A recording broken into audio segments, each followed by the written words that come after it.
Bonjour, j'espère que vous vous portez bien aujourd'hui, en tout cas mieux que moi. Je me propose aujourd'hui de vous faire découvrir un roman dont le titre est La force de toutes mes douleurs. L'auteur en est Prisca Oumina et ce roman est paru il y a déjà quelques années aux éditions L'Harmattan dans la collection Écrire l'Afrique. Extrait. Même entre nous, nous évitions de nous emprunter rien qu'un simple bigoudi, car chacun devait apprendre à vivre avec ce qu'il avait selon ses moyens. Nous, en Europe, nous continuons à grandir et c'est comme cela qu'un jour, mon petit ami et moi, nous décidâmes de faire un enfant. Mais avant tout, je cherchais à obtenir l'autorisation parentale. C'est ainsi que lorsque j'appelais mon père, il ne trouva rien à redire sauf qu'il n'aiderait pas à élever cet enfant si nous-mêmes qui le désirions n'en étions pas capables. C'est-à-dire que nous ne devrions pas quémander chez lui du lait, des couches et autres. Il voulait que nous assumions notre enfant et que s'il désirait une fois en passant nous aider, il le ferait. Mon ami et moi décidâmes mon ami et moi décidâmes donc d'obtenir le maximum d'argent de quelque manière que ce soit, car mon père avait dit que chacun devait pouvoir s'occuper de soi-même et de sa progéniture. Il insista sur ce point. Pour lui, une fille qui a une bonne éducation devait se marier avec l'homme qui lui ferait des enfants pour pouvoir offrir elle aussi à son tour à ceci un foyer digne de ce nom. Aujourd'hui, je suis toujours avec le père de mon fils. Je me bats pour réaliser toutes les volontés de mon père.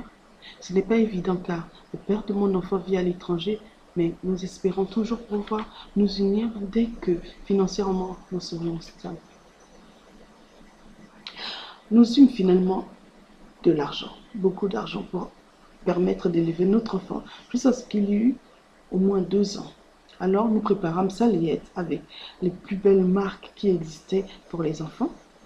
Et pendant ma grossesse, j'appris que ma sœur, celle qui me suivait, était elle aussi enceinte, tout comme la femme de ménage d'un de mes frères. Une bonne partie de la famille s'était déplacée vers son pays afin d'aller assister à la cérémonie de mariage. Je note surtout que ce jour-là, il y avait mon père et ma mère qui a toujours considéré ce garçon comme le sien. Il n'y avait aucune autre mère, comme chaque fois d'ailleurs que ce fils sera ou avait été malade. Ce fut une belle cérémonie et le dernier voyage à l'étranger en couple de mes parents.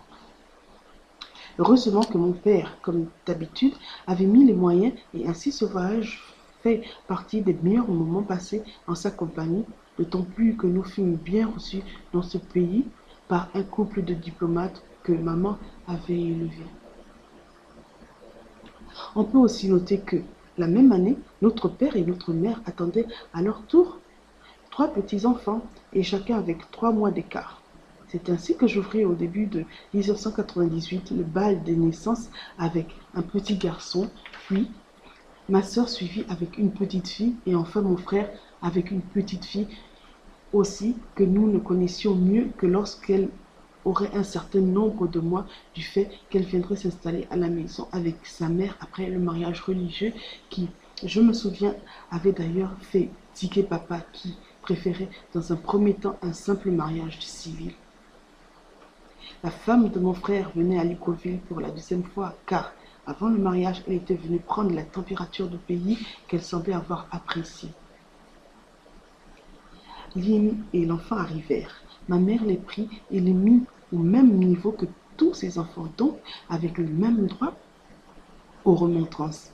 Elle, fille quasiment unique, eut rapidement du mal à accepter cette dernière et très vite pensa que ma mère ne l'aimait pas, ce qui était tout à fait infondé car une personne que l'on n'apprécie pas, on ne s'en occupe pas.